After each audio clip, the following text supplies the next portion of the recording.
Allez, vas-y. 3, 2, 1, lâche. Moto électrique.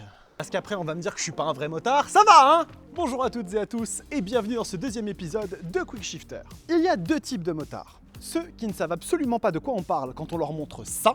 Enfin, là, je vous parle d'un temps... que les moins de 20 ans. Enfin bref, vous avez saisi. Et puis il y a ceux qui ont dû passer le permis à deux. Toutes nos condoléances. Et quand on passe le permis à deux, pour ceux qui ont passé les 7 dernières années à souder la poignée sans se préoccuper de l'actualité, on vous comprend. Eh bien on est limité pendant 2 ans à 47,5 chevaux. 47,5 chevaux? Vraiment? Autant rouler en scooter. Le faites pas, hein.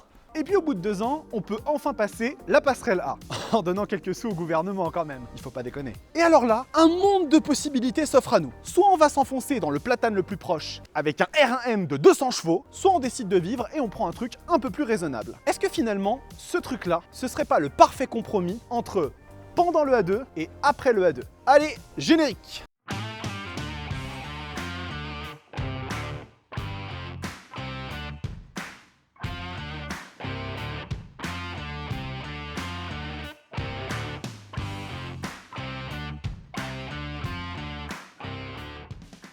Bon, qu'est-ce qu'on a là aujourd'hui?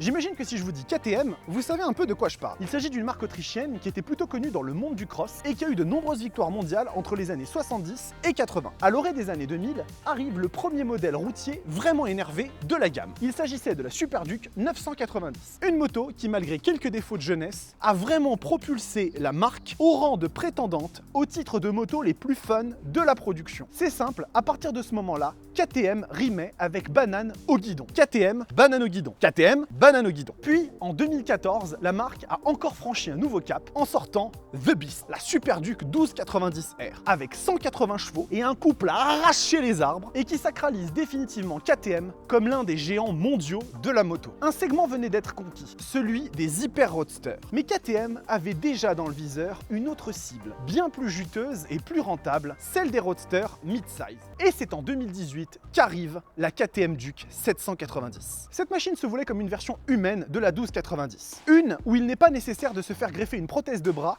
à chaque sortie. Une où se prendre le thé de fourche dans la gueule au 5e rapport n'était pas dans le cahier des charges. Bref, une machine agile, joueuse, avec le tempérament KTM. Cette machine a été déclinée en 2 versions. Une standard et celle qu'on a aujourd'hui, une version L en 95 chevaux, bridable en A2. Et du coup, finalement, qu'est-ce que ça donne? Quoi? Vous vous attendiez à ce que je dise encore des trucs?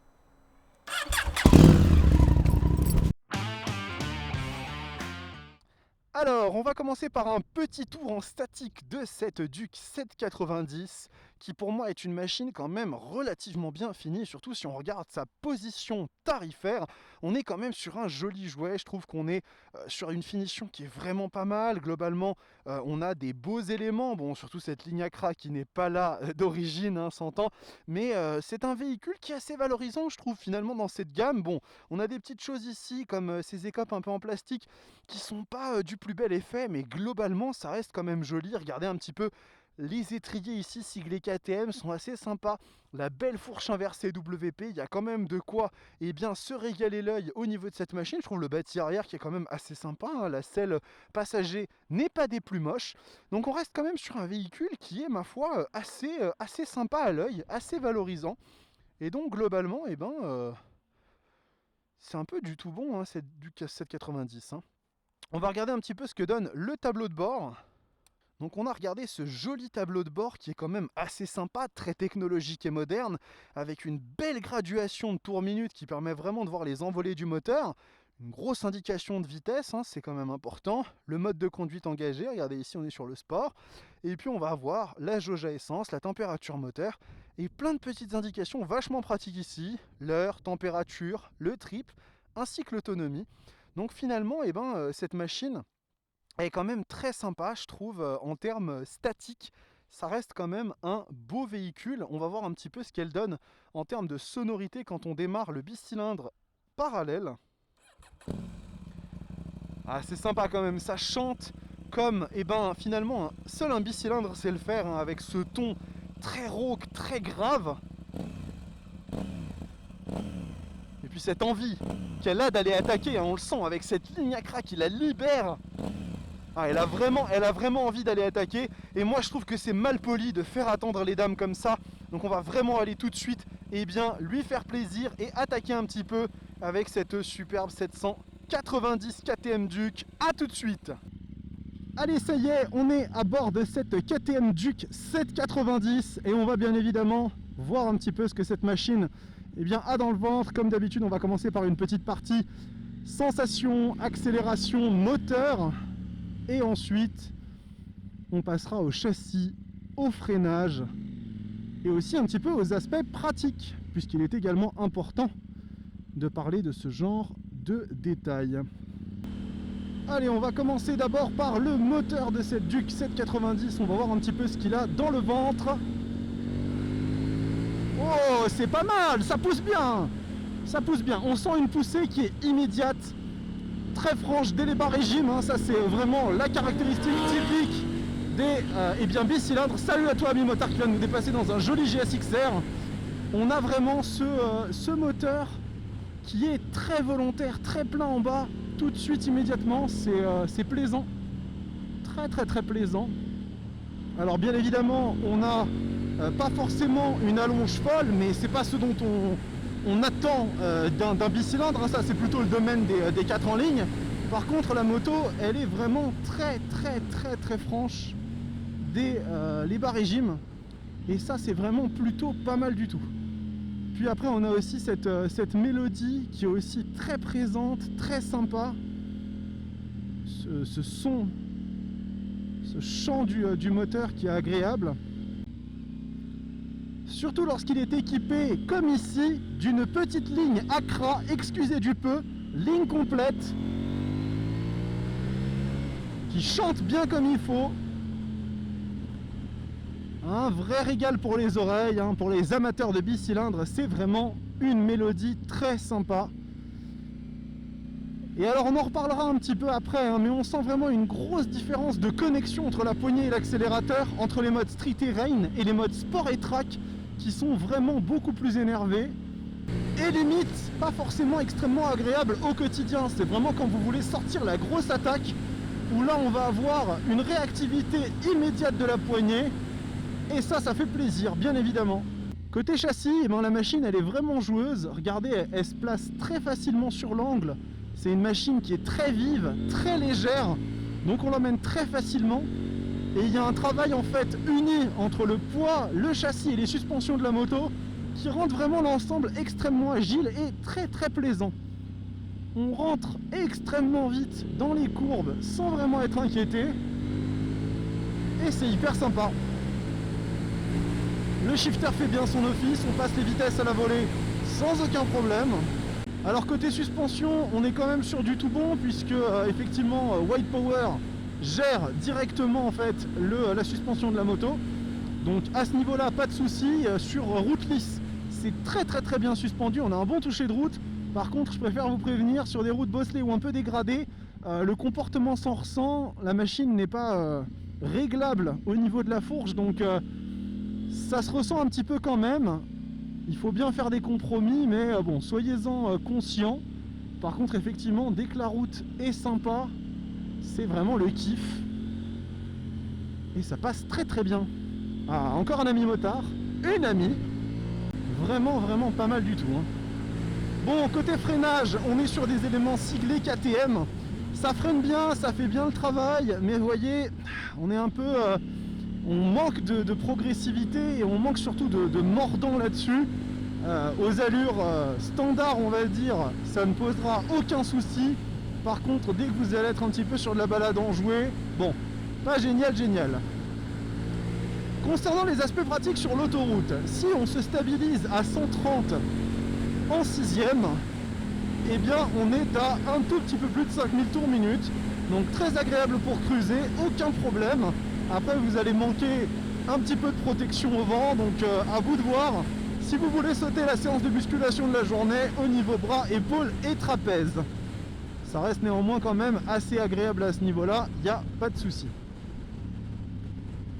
Concernant le duo sur la machine, on est sur quelque chose d'assez agréable finalement, ça s'emmène plutôt bien, la selle passager reste assez confortable, donc ça s'envisage le duo avec cette machine, pas forcément sur des trajets gigantesques, mais on est quand même sur quelque chose d'assez volontaire. Par contre, faites attention, si votre passager n'est pas sensiblement plus petit que vous, eh bien vous allez avoir une différence en termes de hauteur de selle qui va faire qu'il va s'en prendre plein la quiche au niveau du vent. Donc soyez quand même bien attentifs à ça. Allez, on rentre en ville pour un peu plus de civilisé. Eh, mais c'est que c'est pas mal ça! Bon alors, cette KTM Duke 790. On va commencer par parler du moteur. Il s'agit d'un tout nouveau bicylindre parallèle, une architecture plutôt inusuelle chez KTM qui nous a habitués à des bicylindres en L. D'ailleurs, est-ce que vous voulez un fun fact concernant ce moteur? On veut du fun fact! Allez, c'est accordé. Pour réaliser ce moteur, il a fallu 60 personnes, 110 000 heures de travail et 600 000 km de tests. Vous imaginez le budget pneu? Il développe donc 105 chevaux dans sa version standard et 95 dans la version bridable A2. Concernant le châssis, KTM a opté pour du mélange. Une boucle arrière en aluminium pour être d'un seul tenant et à l'avant, un treillis tubulaire en acier avec un traitement au chrome moblide en acier, avec le moteur qui est porteur. De plus, ce châssis rend cette machine extrêmement légère, ce qui lui aura d'ailleurs valu le surnom affectueux de scalpel. La machine fait donc 169 kg, ce qui est vraiment pas lourd du tout. En roulant, c'est pas lourd, en roulant. La fourche avant est confiée à nos amis de chez WP, qui ont déjà globalement montré qu'ils connaissaient leur sujet. Il s'agit donc d'une fourche inversée de 43 mm, non réglable mais qui fait déjà plutôt bien le travail. Oui. Côté freinage, on a des disques à l'avant de 300 mm, pincés par des éléments siglés KTM et qui font globalement du bon boulot. Finalement, la dotation électronique de la moto est impressionnante. Croyez quand même pas que j'ai tout retenu. On commence par un écran TFT assez grand et plutôt joli à mon goût, avec pas mal d'informations disponibles. Jauge à essence, rapport engagé, compteur de calories, prévision météo, pas sûr pour la prévision météo. On a 4 modes de conduite, Rain, Street, Sport et Track. Le Track, c'est pour quand il fait beau, quand il fait sec et que vous êtes tout seul sur la route. Le mode track permet d'ailleurs de personnaliser pas mal de choses comme le glissement de la roue arrière. Oui, le glissement de la roue arrière. On a aussi un contrôle de traction à 4 niveaux, la gestion du frein moteur, la gestion du frein... Non mais les gars, faut arrêter là. Un jour, c'est les motos qui vont nous programmer et pas l'inverse. Un anti-wheeling pour éviter de retourner le passager qui charge sur l'arrière et la fameuse gestion de la glisse arrière quand vous avez décidé de prendre toutes vos courbes de travers. Et le sacro-saint launch control. On active l'option, on visse la poignée, on ferme les yeux et on attend que ça se passe. Fermez pas les yeux, hein. Moi je suis youtubeur et je suis pas sur la moto accessoirement. Donc finalement, si on résume l'histoire, elle régale pas mal cette KTM. On va voir maintenant ce que ça donne en ville. Reviens. Allez go. Bon moi je voulais encore m'amuser un petit peu sur les routes ouvertes, mais il semblerait que ce que vous vouliez c'est de la ville, donc on y va. Alors déjà en première position, ce qu'on remarque tout de suite sur la moto, c'est qu'elle est extrêmement maniable et agile, hein. Le poids de 169 kg fait vraiment que le véhicule est hyper maniable, c'est un vrai vélo. Et j'ai jamais l'impression que je vais me faire déborder. En termes de freinage ou quoi que ce soit, le poids de la machine ne va jamais être dérangeant. Et ça c'est déjà un très bon point quand on est en cycle urbain. Ensuite, on a aussi la position. On est sur un guidon qui est bien droit, le dos est redressé, il n'y a pas vraiment d'appui sur les poignets. Les jambes, elles sont juste repliées ce qu'il faut pour qu'il y ait un peu d'attaque, mais vraiment, c'est pas dérangeant du tout. Donc globalement, c'est une position qui est vachement agréable. Ensuite, au niveau des commodos, on n'en a pas tant que ça. On a juste ici cette petite croix qui nous permet vraiment de manier un petit peu les différents menus de la moto. Ça reste assez simple. Globalement, tout tombe sous la main assez facilement. Finalement, on va aussi avoir un petit aspect concernant le côté pratique avec une absence de warning, donc ça, faites quand même bien attention, c'est pas forcément le truc indispensable, mais ça fait plaisir de l'avoir sur des roadsters qui sont un petit peu plus routiers comme ça, un petit peu plus urbains. Malheureusement on ne l'a pas, mais la dotation de la machine est déjà tellement impressionnante en termes d'électronique qu'on va pas aller pinailler. En ce qui concerne la chauffe de la moto, c'est tellement dégagé au niveau du moteur que forcément ça chauffe pas tant que ça. On peut le ressentir un petit peu quand il fait vraiment très chaud en été, mais sinon vous allez pas, ça va pas être le truc le plus embêtant sur le véhicule. Finalement, concernant la consommation du véhicule, là on doit être sur quelque chose comme 5 litres, donc c'est vraiment hyper raisonnable. Vous allez jamais vous ruiner en essence avec cette moto, ça c'est sûr et certain. Même si vous enquillez un peu, en fait la force de ce moteur elle est bas dans les tours, donc finalement vous allez rarement être dans des régimes qui vont vraiment tirer sur le moteur et du coup consommer beaucoup. Donc même à ce niveau là c'est du tout bon. J'aurais donc tendance à dire que cette KTM Duke 790, l'exercice de la ville, elle le passe vraiment haut la main. Et vu que ce serait quand même sacrément dommage de se quitter sur une sortie de rond-point, et une petite accélération.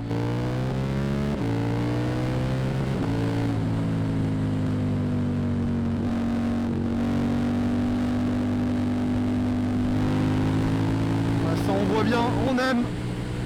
Elle est bien cette KTM Duke 790. Je peux la garder ou pas? S'il vous plaît. Allez, on va rendre l'antenne à l'autre parce qu'il a encore des trucs à vous dire.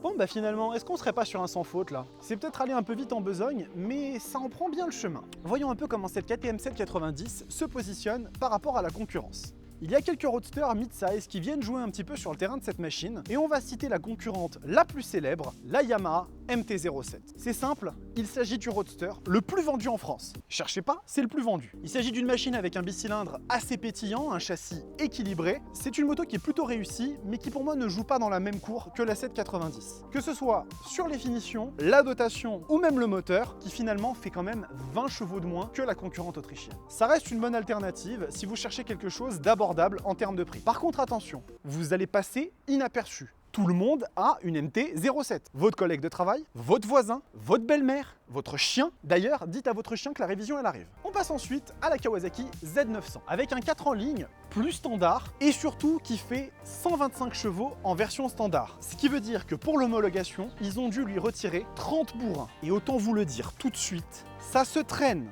Mais ça se traîne! D'autant que la machine fait 210 kg tout plein fait. Donc bon... On monte un peu en gamme avec la Ducati Monster 821. Une machine avec un bicylindre en L plutôt joueur, un châssis précis et incisif, et une belle dotation avec un très joli écran TFT, des modes de conduite, voire même un quick shifter. En option le quick shifter par contre, attention. C'est pour moi une belle contre-proposition à la Duke 790, mais par contre attention, elle est un poil plus chère. Et nous allons terminer par l'ennemi numéro 1, la terreur des permis à deux. J'ai nommé la Triumph Street Triple 660. Il s'agit d'une machine avec un 3 cylindres à la fois plein dans les tours et aussi assez rageur, un châssis ultra agile et un poids extrêmement contenu. Clairement, cette machine est vraiment un choix excellent. Par contre, elle aura un moteur un peu moins sensationnel que la 790 et elle sera aussi un peu moins technologique. Donc clairement, c'est un positionnement. C'est bon, on a fini là? Donc, cette 790, comment on la positionne? Eh bien pour moi, c'est indubitablement le meilleur modèle que vous puissiez prendre. Elle a un moteur qui délivre des sensations exceptionnelles, un châssis qui est à la fois joueur et rassurant, et une dotation électronique inégalée par rapport à la concurrence. En plus, si vous faites l'achat de ce véhicule à l'obtention de votre permis A2, vous pourrez la conserver quand même quelques temps après en l'ayant débridé, car c'est vraiment une machine hyper valorisante et très sympa. En définitive, si je ne devais en garder qu'une seule, ce serait celle-là. La machine n'existe plus en neuf, car elle a été remplacée par la 890, mais clairement, quand on vient de passer le permis A2, en règle générale, on achète plutôt une machine d'occasion. Comptez du coup environ 7000 € pour trouver un joli modèle, peu kilométré et avec des équipements assez sympas. Ce deuxième épisode de Quick Shifter est donc terminé. J'espère qu'il vous aura autant plu que le dernier. N'oubliez pas, c'est vraiment hyper important de vous abonner à la chaîne. Encore une fois, c'est la meilleure façon que vous ayez de soutenir le travail que je réalise. Je vous dis à très bientôt pour de nouveaux essais et la prochaine, c'est ma nouvelle.